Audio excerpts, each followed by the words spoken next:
So guys, ito po yung red maple na itinira natin dito sa mga bonsai trees natin. So later on, bubunutin po natin yan or aakatin at ilalagay sa malaking paso. Then, i-display po natin dito sa property. So, mapapansin nyo po, red maple po yan. Pero ang dahon niya po maninipis.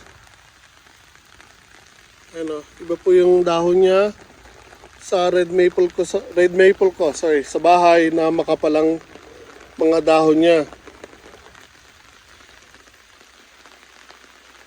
And silipin natin ang puno niya, guys. Ang ganda po actually ng puno niya. Yan o. So sayang lang dito sa side na to, sa right side, marami pong, siglit lang nga guys.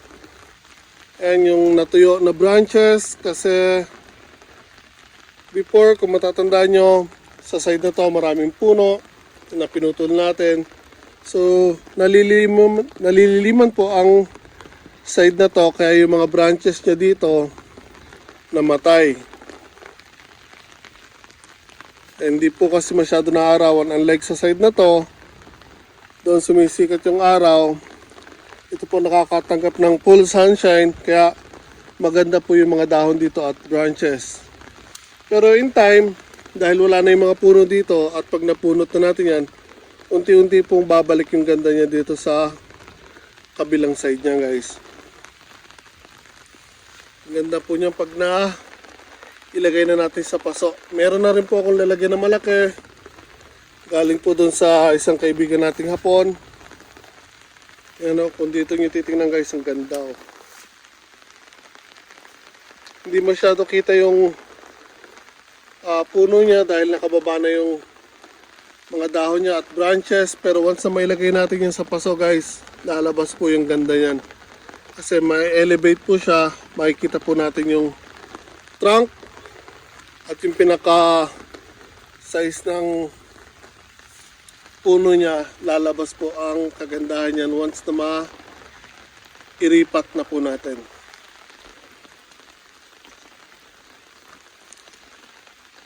Tingnan nyo guys, ang ganda oh. Diba, ang ganda ng view natin oh. So abangan nyo yan guys ah. Lalagyan natin ng or gagawa natin ng full video ang pag-aakat niyan at pagre-ripat. Red maple. Ganda ng dahon. No? So meron din ako actually isa pang ganito na red maple. Ganyan din po ang dahon. Ngayon, ang base naman niya, yung puno, ay green. Tapos nag-grap ng red maple po doon sa puno ng green. I think meron akong video noon ng pagkakabili ko. Pareho lang. Wait. Guys, pareho lang oh. So, ito yung trunk. Pansinin nyo po yung dahon na yan. So, green maple po yan guys. Pansinin nyo ha. Ngayon ko lang napansin eh. Ang lalapad ng dahon, di ba? Na kulay green. Sumo tayo or labas tayo.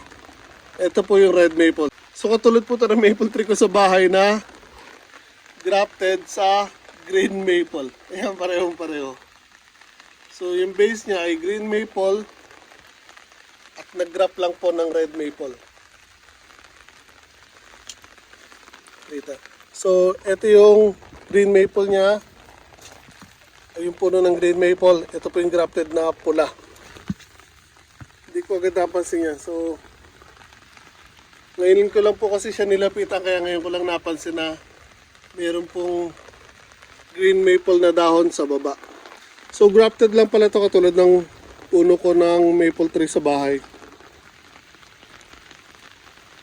So, kailangan natin tanggalin yung sumisibol na green maple para mas gumanda itong red maple. Pero yung puno ko ng maple tree sa bahay, gagawin ko, hayaan ko siya mag-split na isang side green. Yung grafted na red, hayaan ko din dito sa kabilang side para dalawang variety sa isang puno.